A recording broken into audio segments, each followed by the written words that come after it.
어제는 오늘 3.1운동 기념일이었죠.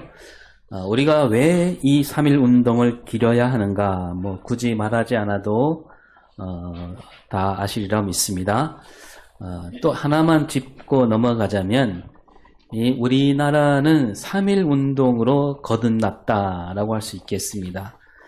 이 3.1운동이요, 3월 1일 하루로 그치지 않았죠. 서울 탑골공원에서 민족대표 33인이 독립선언서를 외치고 처음으로 대한독립만세를 외쳤습니다. 많은 사람이 모이긴 했지만 그러나 모르는 사람도 있었습니다. 그 시간에. 왜냐하면 그때는 무슨 소식을 알려면 입에서 입으로 알려야 했습니다. 지금처럼 알 수 있는 방법이 없었지요. 그래서 저 서울에 있더라도 구석에 있는 사람은 뒤늦게 알게 되고, 또 지방에 사는 사람들은 한참 늦게 소식을 듣게 되겠지요. 3월 1일 낮 12시 사람들이 모였고, 그리고 2시부터 이제 외쳤던 대한독립만세가 이제 조금씩 넓혀져 가면서 전국 방방곡곡으로 퍼지게 됩니다. 그리고 우리나라뿐만 아니라 미국, 영국, 세계 곳곳에 흩어져 있던 사람들도 대한독립만세를 외치게 되었는데, 그래서 이 운동이 3월 1일부터 언제까지 이어졌냐 하면 4월 30일까지 2달에 걸쳐서 만세운동이 이어졌습니다. 이 3.1 운동하는 가운데 중국 상하이에서는 임시정부가 세워지죠. 그래서 이때 임시정부를 세우면서 나라 이름을 만드는데, 그때 이름이 뭐냐 하면 뭘까요? 조선? 고려가 아니고 대한민국입니다. 대한민국. 이성계가 세운 나라가 조선이었고, 일제가 들어와서 조선을 무너뜨리죠. 그때 이제 왕이 고종인데, 이 고종이 이제 조선을 무너뜨리니까 일제에 맞서서 우리도 나라 이름을 이제 좀 세게 바꾸자 한 게 뭐냐면 대한제국이었습니다. 대한제국. 그래서 제국이니까 황제가 다스린 나라죠. 그래서 그날부터 이제 고종 황제가 됩니다. 그러자 일본이 이 고종 황제를 죽이지 않습니까? 그리고 그 아들 순종을 황제로 삼아서 황제이긴 하지만 그냥 꼭두각시에 지나지 않았지요. 그때 바로 3.1 운동이 일어났고요. 이 3.1 운동으로 우리나라는 이제 우리는 대한제국, 황제가 다스린 나라가 아니라 온 국민이 함께 이끄는 나라, 그런 의미로 대한민국으로 세계 이름을 알리게 되었던 겁니다. 그런 의미에서 나라의 어떤 방향과 그 나라를 이끄는 주체 세력이 바뀌는 때가 바로 3.1 운동이다. 그런 의미가 있는 거죠. 그리고 우리 한국교회도 이 3.1 운동에 앞장섰지요. 1919년 3월 1일 이날도 무슨 요일이었냐 하면 토요일이었습니다. 어제도 토요일이었죠. 그러니까 민족대표 33인은 오래전부터 이 운동을 하려고 자주 모였습니다. 일제 감시를 따돌리며 모였는데, 이 대한독립 만세를 외치는 날을 언제로 할까? 사람들이 가장 모일 수 있는 날, 그날이 언제냐 하면 이 고종 황제, 아까 죽었다 그랬잖아요. 고종 황제 인산일, 발인하는 날, 그때 아무래도 사람들이 많이 모일 테니까 그때 하자라고 했는데, 그날이 언제냐면 3월 3일이었습니다. 장례식 날이죠. 3월 3일에 모이자. 그렇게 일단은 정했는데, 또 모여서 얘기하다 보니까 이 장례식 날 만세를 부르는 게 좀 이게 어울리느냐, 그런 생각으로, 그러면 또 멀리서 오는 분들도 있으니까 일찌감치 서울로 오니까 그 장례식 하루 전날로 하자 했답니다. 3월 2일에 만세운동을 하자라고 했는데, 또 얘기 나누다 보니까 그 민족대표 33인 중에 몇 명이 기독교인? 16명이 기독교인입니다. 그때 우리 한국에 교회도 많지 않았는데 16명이 기독교인이었습니다. 3월 2일이 주일인데 예배를 드려야 되는데, 그래서 그러면 또 사람 모이기가 힘들지 않느냐 해서 하루 더 앞당기자. 그래서 3월 1일로 날을 정한 겁니다. 그래서 이러한 역사가 서려 있기 때문에 우리 한국 교회와 3.1 운동은 이 때려야 뗄 수 없는 거죠. 그래서 시간이 지나서 해방이 된 다음에도 우리 한국 교회는 해마다 이 3.1 운동 기념 예배를 드렸습니다. 요즘은 그날 모이는 교회가 별로 없지만 그런 뜻이 있기 때문에 우리 한국 교회가 또 이 3.1 운동을 잘 뜻을 되살리고 기려야 되지 않을까. 그런 뜻에서 오늘 우리 3.1절 노래 한번 부르고 말씀을 보겠습니다.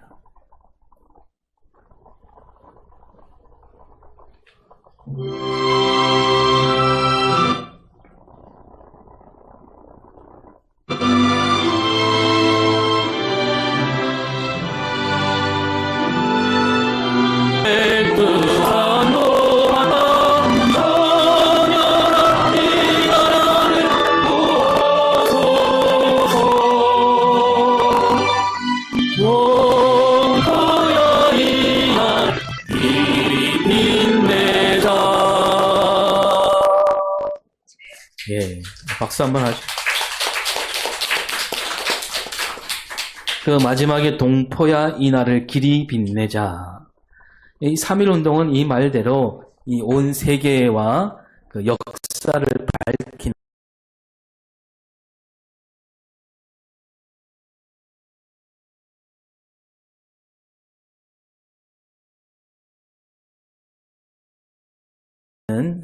빛이 된 운동입니다.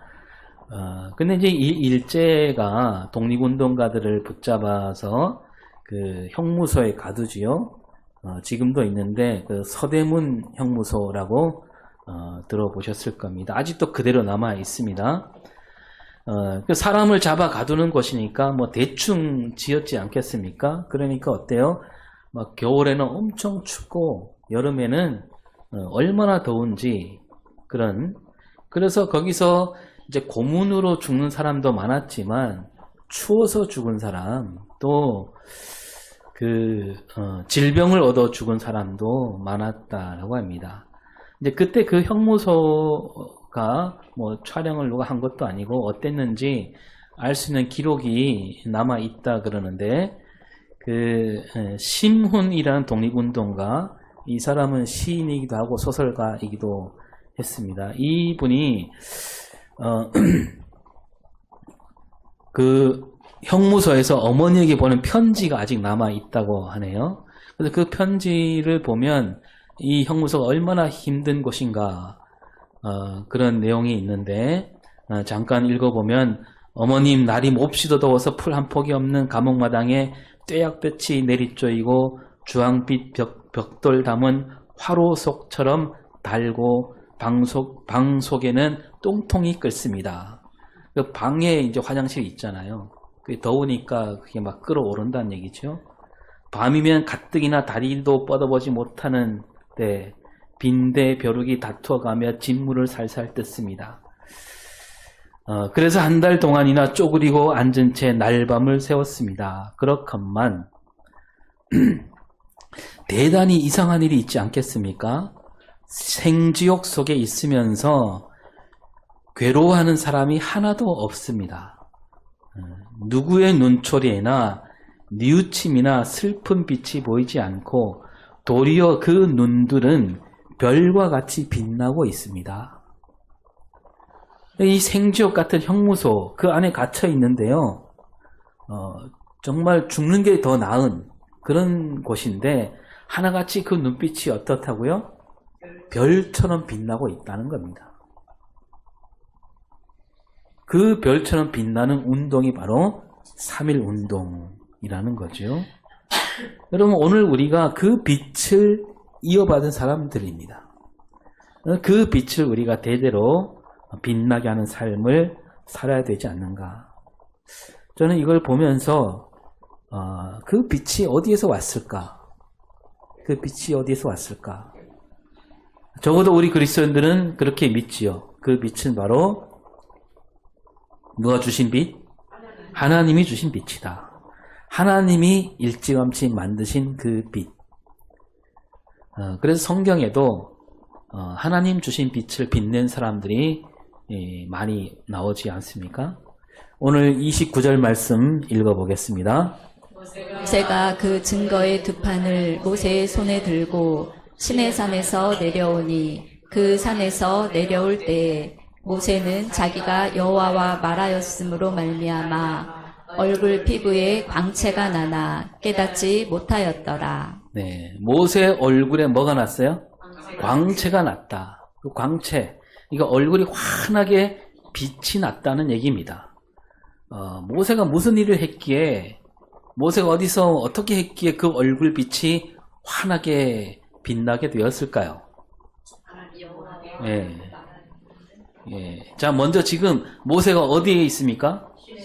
시내산에서 내려오고 있잖아요. 손에는 뭐가 들었어요?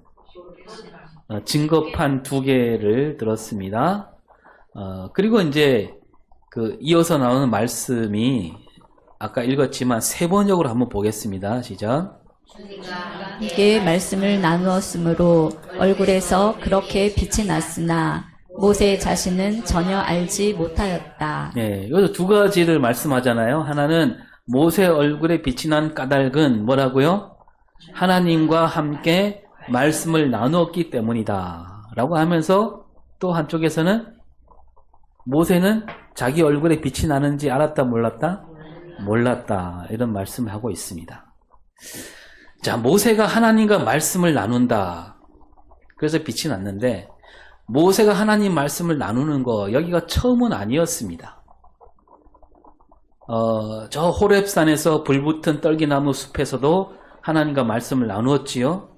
또 애굽에서 나온 뒤에도 곳곳에서 하나님과 이렇게 이야기를 주고받았다는 말씀이 나오고 있습니다. 그 출애굽기 20장에 우리가 알듯이 십계명이 나오는데 거기서 좀 더 거슬러 올라가면 모세가 이스라엘 백성들을 이끌고 홍해를 건넜고요. 그 다음에 마라라는 곳을 지났고 르비딤을 지나게 되지요. 이 마라와 르비딤 사이에 그 만나와 메추라기 이야기가 나옵니다.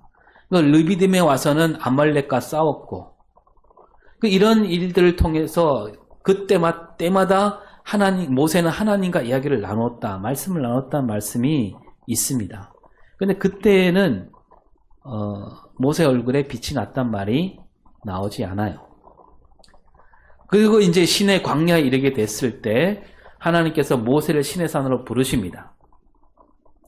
시내산에서 하나님은 모세에게 말씀하시기를 이스라엘 백성들을 애굽에서 끌어내신 그 일을 잊지 말라, 그렇게 그런 뜻으로 말씀을 주시고, 그 은혜를 잊지 말고 거룩한 백성으로 살아야 한다라고 하면서 십계명을 주십니다. 자, 이때 십계명을 주신 건 지금 우리가 읽은 그때하고 달라요. 그 앞에 그런 일이 있었다는 겁니다.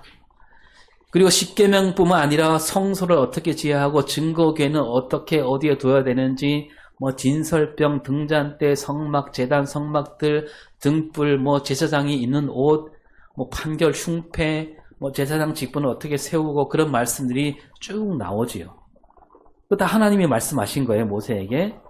또 번제는 어떻게 드려야 되고, 제단 쌓을 때는 어떻게 해야 되고, 물두멍, 회막기구, 안식일법, 이런 말씀이 나오고 있습니다. 그런 말씀을 하나님께 다 들었어요, 모세가.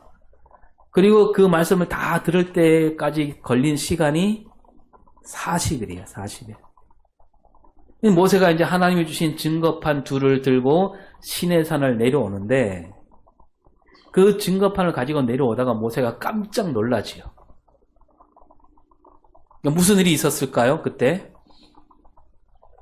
그 산 밑에서 아론을 비롯한 이스라엘 백성들이 산 밑에서 제단을 쌓아놓고요, 번제와 화목제를 드리고 있습니다. 거기서 막 절도 하고 먹고 뛰놀고 있어요. 그래서 멀리서 볼 때는 그런가 보다 했는데 좀 더 내려가니까 그들 앞에 뭐가 있냐면 금으로 만든 송아지가 떡하니 서 있는 거죠. 모세가 어떻게 했습니까? 화가 치밀어 오는 거죠. 그래서 그만 이 손에 들고 있던 증거판 2개를 산 아래로 냅다 던집니다. 어떻게 됐습니까? 돌로 만든 증거판이 산산이 깨져버립니다. 그런 일이 있었어요. 그런 다음에 하나님이 뭐라고 말씀하지 않고 모세에게 다시 돌판을 만들어 와라. 그러니까 모세가 하나님 말씀을 받들어서 그 돌판을 들고 또 시내산으로 또 올라갑니다. 2번째 올라가는 거예요. 그러니까 하나님이 또 모세에게 다시 언약을 세웁니다. 앞에 말씀드린 그 말씀을 또 하나하나 일러주십니다. 그리고 돌판에다가 십계명을 하나님이 적어주십니다. 모세가 돌판을 들고 시내산에서 내려옵니다. 그러니까 오늘 말씀은 모세가 그러니까 2번째로 시내산에 올라갔다가 내려오는 일, 그때 일어난 일을 보여주고 있습니다. 근데 이렇게 보면 그 첫 번째와 2번째가 비슷비슷해요. 시내산에 올라갈 때도 혼자 올라갔고요. 그 다음에 며칠을 지내요? 첫 번째도 40일을 지내고 2번째도 40일을 지냈습니다. 또 첫 번째 올라갔을 때도 하나님이 돌판 2개에다가 십계명을 적어주셨습니다. 2번째도 똑같아요. 그런데 다른 게 뭐냐면 2번째 다녀오는 모세 얼굴에는 첫 번째와는 달리 그 얼굴에 빛이 환하게 빛나게 되었다. 그래서 어째서 첫 번째는 그냥 내려왔는데 2번째는 빛이 나게 되었을까? 뭐가 달랐을까? 그 앞에서 잠깐 말씀드리기를 29절에 모세가 하나님과 함께 말씀을 나누었기에 빛이 났다라고 했는데 이렇게만 말하기에는 좀 모자라지요. 왜냐하면 앞에서도 하나님과 모세가 말씀을 나누었잖아요. 그러면 첫 번째, 2번째가 뭐가 달랐을까? 자, 우리가 읽지 않았지만 그 바로 앞에 28절을 보겠습니다. 모세가 여호와와 함께 40일 40야를 거기 있으면서 떡도 먹지 아니하였고 물도 마시지 아니하였으며 여호와께서는 언약의 말씀 곧 십계명을 그 판들에 기록하셨더라. 예. 여기에 다른 게 나오는데 뭐가 다르냐면 모세가 시내산에서 40일을 머무른 거는 똑같은데 첫 번째 올라갔을 때는 먹지도 마시지도 않았다는 말씀이 없습니다. 이번에는 올라가서 떡도 먹지 않고 물도 마시지 않았다. 그러니까 모세가 아무것도 먹지 않고 마시지 않았다는 얘기가 나옵니다. 그렇다면 우리가 이걸 봤을 때 아무것도 먹지 않고 마시지 않으면 그 얼굴이 환하게 빛나게 되는가? 이렇게 볼 수가 있겠지요. 그럼 이것과 무슨 상관이 있는가? 뭐 이건 잠깐 뒤로 미루고 먼저 이 모세 얼굴이 빛나게 되었는데 이 빛은 어떤 빛인가? 어떤 사람은 이렇게 말합니다. 모세 얼굴이 빛나는 까닭은 하나님 영광이 모세에게 비쳤기 때문이다. 하나님 영광이 비춰져서 모세도 그 빛이 이렇게 빛나게 되었다. 그리고 이제 모세 얼굴이 환하게 빛난 것과 뭐와 견주어 얘기하냐면 예수님이 산에 올라갔을 때 예수님 얼굴에 빛난 그 일이 있었잖아요. 이 2가지를 말하면서 이 모세 얼굴은 스스로 빛나는 빛이 아니었고 예수님은 스스로 빛나는 얼굴이었다. 다르다 이렇게 얘기하기도 합니다. 이를테면 뭐 이 얘기는 몇 차례 말씀드렸는데 우리가 밤하늘에 떠있는 별이 있잖아요. 어떤 별은 스스로 빛나는 별이 있는가 하면 또 어떤 별은 스스로 빛나지 않고 저 태양 빛을 받아서 빛나잖아요. 스스로 빛나는 별을 가리켜 우리는 제가 뭐라고 가르쳐 드렸죠? 스스로 빛나는 별은 항상 빛난다 그러니까 항성이에요. 태양 빛을 받아야만 빛나는 별은 그냥 지나가는 별이라고 해서 행성 또는 위성이라고 했습니다. 그래서 천문학에서는 스스로 빛나는 별, 그거는 별이고 스스로 빛나지 않는 행성이나 위성은 천문학에서는 별로 쳐주지 않아요. 그냥 우주를 떠도는 돌덩어리 또는 가스덩어리라고 얘기하지요. 그래서 우리가 알고 있는 수성, 금성, 화성, 목성, 토성, 천왕성, 해왕성 이것들은 다 뭐예요? 항성이에요? 스스로 빛납니까? 이건 다 행성이에요. 스스로 빛날 수가 없습니다. 태양 빛을 받아서 빛납니다. 우리가 사는 지구 스스로 빛날까요? 사람들이 밤마다 불을 켜놓으니까 스스로 빛날까요? 아닙니다. 우리 지구도 행성이에요. 달도 마찬가지예요.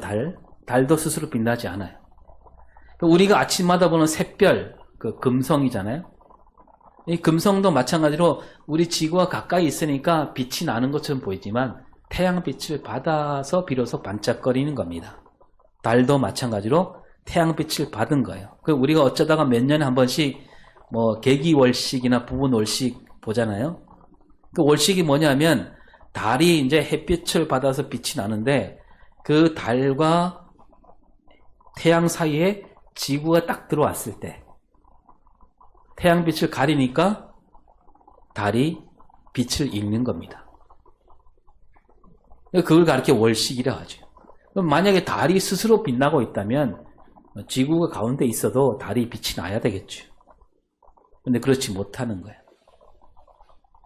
이처럼 모세 얼굴도 하나님의 영광이 비춰져야만 빛이 나는 그런 얼굴빛이었다. 이렇게 말하는 사람이 있습니다.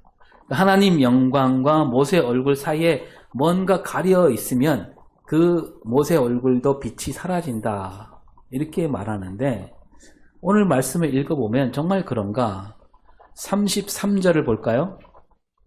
모세가 그들에게 말하기를 마치고 수건으로 자기 얼굴을 가렸더라.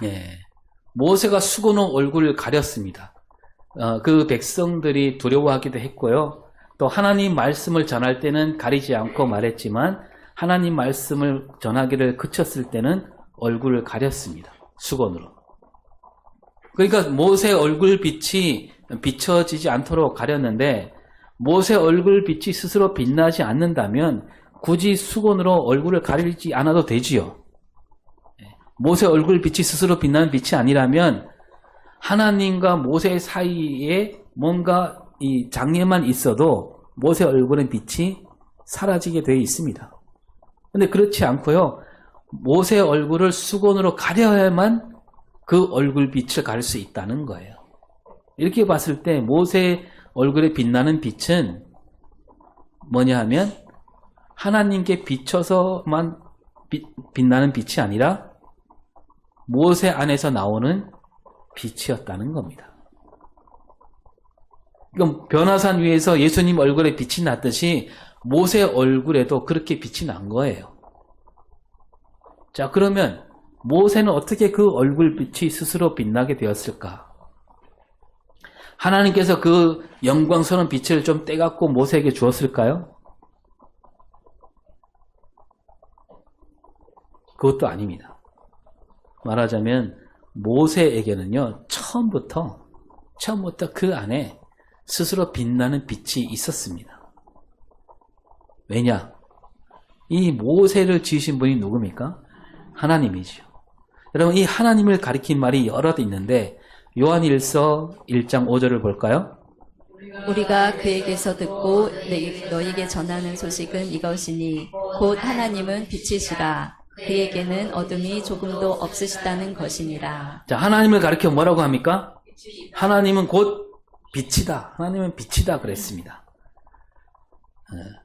하나님께서 세상을 지으실 때도 가장 먼저 만드신 거 창세기 1장 3절에 뭐라고 되어 있습니까? 하나님이 이르시되 빛이 있으라 하시니 빛이 있었고. 네. 하나님께서 세상을 만드실 때 가장 먼저 빛을 만드셨어요. 그러니까 하나님은 빛이다. 하나님 안에는 빛으로 가득했습니다. 근데 세상은 어때요? 그때 온통 어둠뿐이었죠. 하나님이 그 캄캄한 세상에 빛을 만드셨다. 이 말을 좀 더 우리가 바르게 말하자면 이 혼돈하고 공허하고 흑암이 가득한 땅, 그 한가운데 하나님이 오신 거예요. 그러니까 그 어둠이 물러가고 빛이 생겨난 거죠. 그 빛으로 가득한 세상이 된 다음에 비로소 생명이 움트게 되는 겁니다. 예, 그리고 여섯째 날 누구를 만들어요? 사람을 지으실 때. 그 사람을 지으실 때 누구 형상대로 지으셨어요? 하나님 형상대로. 하나님 형상. 하나님이 뭐라고 했습니까? 앞에서 하나님은 곧 뭐다? 빛이다. 우리 안에 하나님 형상이 있으니까 빛이신 하나님, 그 형상이 우리 안에 처음부터 있었다는 얘기입니다. 따라서 우리 안에 다 빛이 있는 거예요. 하나님이 처음에 빛이 있으라 그렇게 말씀하셨을 때 그때부터 하나님은 우리를 만드실 때 빛으로 그 안에 빛을 넣어주시기로 작정하신 겁니다. 따라서 우리는 누구나 스스로 빛나는 빛을 갖게 되었다는 얘기죠. 그러다가 빛을 잃어버리고 만 겁니다. 어쩌다가요? 죄악이 그 빛을 덮어버린 거죠. 그럼 다시 빛을 내려면 어떻게 해야 됩니까?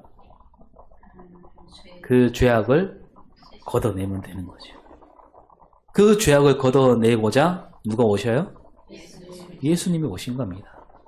그 죄악을 걷어내는 일을 가리켜서 뭐라고 부르냐? 회개라고 부르는 거죠. 아담과 하와는 보암직도 하고 먹음직스러운 열매, 그 선악을 알게 한 나무 열매에 마음이 빼앗겨버리고 그 욕망과 욕심이 그들 안에 있는 빛을 덮고 만 겁니다. 그래서 빛을 잃은 거예요. 앞에서 모세가 시내에서는 40일을 보냈다 했는데 먹지도 마시지도 않았다 그랬습니다. 그랬더니 그 얼굴에 빛이 났는데 아무것도 먹지 않고 마시지 않고 그러면 뭐 저절로 얼굴에 빛이 날까요? 뭐 옛날에 그런 얘기는 많이 들었습니다. 금식기도 하고 났더니 얼굴이 빛이 나더라 그런 얘기 종종 있었죠. 네. 근데 그런 뜻이 아니라 먹지 않고 마시지 않는다 이 말은요. 정말 먹지 않고 마시지도 않았겠지만 무슨 뜻이 들었냐면 내 안에 있는 내 생각, 내 욕심, 내 욕망을 다 비운다는 뜻입니다. 내 생각, 내 욕망, 내 욕심을 다 걷어낸다는 겁니다. 그것을 다 걷어내니까 그 밑에 덮여있던 뭐가 드러나요? 빛이 드러나는 겁니다. 하나님이 태초에 넣어주신 그 빛이 드러나게 되어서 모세 얼굴이 환하게 빛난 거죠. 사람들은 얼굴을 환하게 빛나게 하려고 막 힘을 기울이잖아요. 막 선크림을 바르고 그죠? 파운데이션 찍어 바르고 막. 여러분 그런데 그렇게 말하는 사람도 있더라고요. 아무리 발라도 어떤 때는 화장이 안 먹을 때가 있다. 그죠? 네. 특히 이제 몸에 병이 있으면 화장을 아무리 진하게 해도 그 병색을 못 가리죠. 그래서 진짜로 얼굴에 빛이 나게 하려면 어떻게 되느냐? 몸이 일단 건강해야 됩니다. 혈색이 좋아야 얼굴이 환해집니다. 뭘 바르지 않아도 혈색이 좋으면 우리 아이들은 안 찍어 발라도 환하잖아요. 생얼로 다녀도 보기 좋아요. 어떤 사람은 막 주름이 생긴다고 보톡스다 뭐다 해서 병원을 찾기도 하는데 그렇게 한다고 얼굴 빛이 달라질까요? 뭐 조금은 달라질 수 있겠지요. 겉으로 보기엔 좀 나아 보일 수 있습니다. 오래 가지 못해요. 좀 더 예뻐지려고 얼굴에 칼을 댔던 사람들 나중에 나이 드니까 어떻게 됐습니까? 그 얼굴이 어떻게 됐어요? 네. 얼굴에 빛이 나기는커녕 막 얼굴이 다 그냥 일그러지고 이상하게 되는 것을 요즘 많이 보지요. 아무리 겉으로 꾸며본들 그 안에 욕망과 욕심이 가득하다면 빛이 나기는커녕 그 얼굴이 일그러질 수밖에 없는 겁니다. 잠깐 빛이 난다 하더라도 오래가지 못하는 겁니다. 여러분 내 생각, 내 욕심, 내 욕망을 걷어내기를 힘써야 됩니다. 그러면 아무것도 안 발라도 빛나게 되어 있습니다. 그리고 모세가 하나님과 함께 말씀을 나누다 보니까 얼굴에 빛이 났다 그랬잖아요. 자, 여러분 마중물이라고 들어보셨어요? 옛날에 여기도 펌프 했었죠. 네. 그 펌프로 물을 올리잖아요. 근데 처음에 올릴 때 펌프에 물을 넣지 않으면 물을 끌어올리지 못하죠. 그래서 한 바가지 넣는 그 물을 가리켜서 마중물. 네.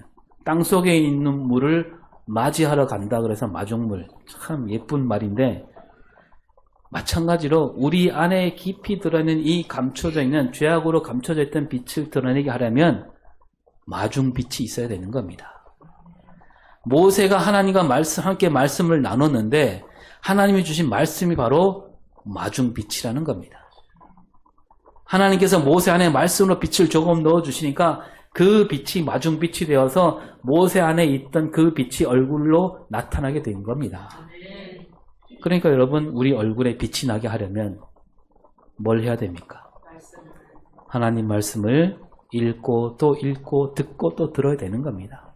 말씀이 바로 마중빛이 되고 그 마중빛이 우리 안에 깊이 잠자고 있던 그 빛을 끌어내게 되는 거죠. 그러면 여러분, 얼굴이 빛나게 되어 있다는 겁니다. 그런 뜻에서 예수님이 우리에게 말씀하십니다. 마태복음 5장 14절.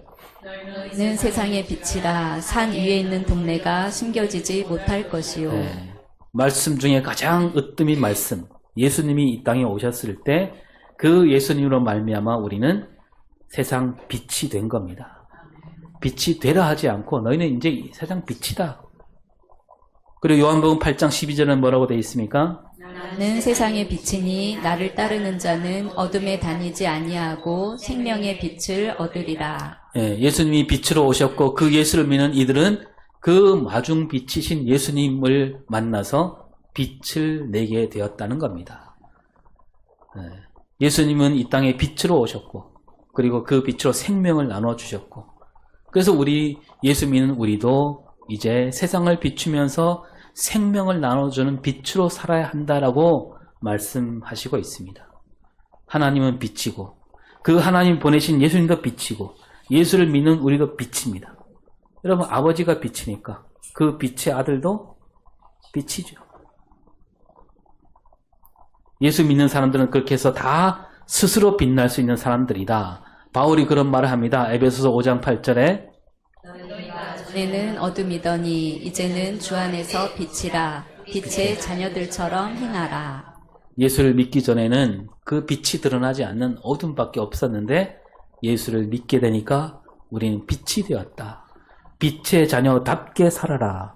데살로니가전서 5장 5절에도 너희는 다 빛의 아들이요 낮의 아들이라. 우리가 밤이나 어둠에 속하지 아니하나니. 우리는 빛의 아들, 낮의 아들.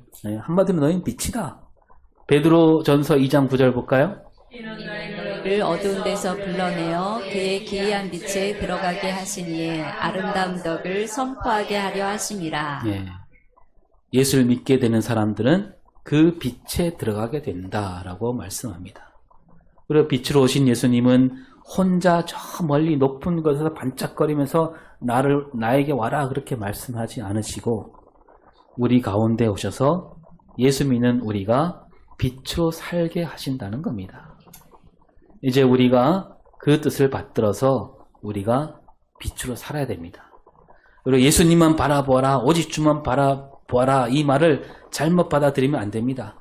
우리가 스스로 빛을 비출 수 없으니까 우리가 예수님께 빛을 받아야만 한다 이게 아니라 예수님을 바라보라 이 말은 빛으로 오신 예수님, 그 예수님은 빛으로서 이 땅에 어떻게 사셨는가 그거 바라보면서 우리도 그렇게 살아야 된다 그런 뜻입니다.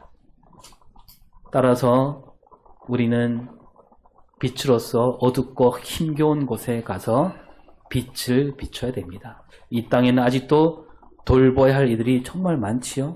가난으로 힘든 사람들, 질병으로 고생하는 사람들, 기댈 곳이 없는 사람들, 또 막 힘들어서 목숨까지 끊는 이들, 하루에 막 40명 이상이 지금 스스로 목숨을 끊고 있습니다. 우리가 그들에게 가서 알려야 되겠지요. 당신들 안에도 뭐가 있다? 하나님이 주신 빛이 있다. 에베소서 5장 9절에 뭐라고 되어 있습니까? 매는 모든 착함과 의로움과 진실함에 있느니라. 우리가 빛으로 산다는 것은 착하게 의로움으로 진실함으로 살 때 그게 빛으로 사는 삶이다 라고 하면서 다니엘 12장 3절을 봅니다. 자는 궁창의 빛과 같이 빛날 것이요 많은 사람을 옳은 대로 돌아오게 한 자는 별과 같이 영원토록 빛나리라. 이 세상에는 빛을 싫어하는 사람들이 아직도 많습니다. 어두운 곳을 찾아가 어둠 속에서 어두운 일들을 꾸미는 사람들, 그리고 힘겹게 사는 사람들, 우리가 그들 앞에 나서서 세상이 캄캄하면 캄캄할수록 빛은 더 빛나게 되어 있지 않습니까? 어둠은 결코 빛을 이길 수가 없습니다. 우리가 싸우는 싸움은요, 이길 싸움을 싸우는 거예요. 아니, 다 이긴 싸움에 우리는 그냥 숟가락을 얹는 겁니다. 복음이란 예수님이 우리에게 생명으로 빛으로 오셨다는 소식이고요. 이 기쁜 소식을 우리가 빛으로 살면서 사람들에게 알려야 되겠지요. 우리 죽촌교회도 가장 어두운 곳을 비추는 그런 교회가 되어야 되고, 우리 마을에서 가장 어두운 곳이 어디인가 잘 살피면서 우리 죽촌교회로 말미암아 우리 마을 구석구석이 어두운 곳이 하나도 없는 환하게 빛나는 그런 마을로 만들어가는 우리 교회가 될 수 있기를 바랍니다. 하나님이 오늘도 우리에게 말씀하시기를 뭐라고 말씀하실까요? 빛이 있으라. 다시 시작. 빛이 있으라. 네, 기도하겠습니다. 하나님은 우리를 빛 가운데 지으셨다고 했습니다. 이 어두운 세상을 환하게 비추라고 우리를 보내셨습니다. 언제나 하나님 주신 말씀을 가까이하며 우리 안에 빛이 환히 드러나는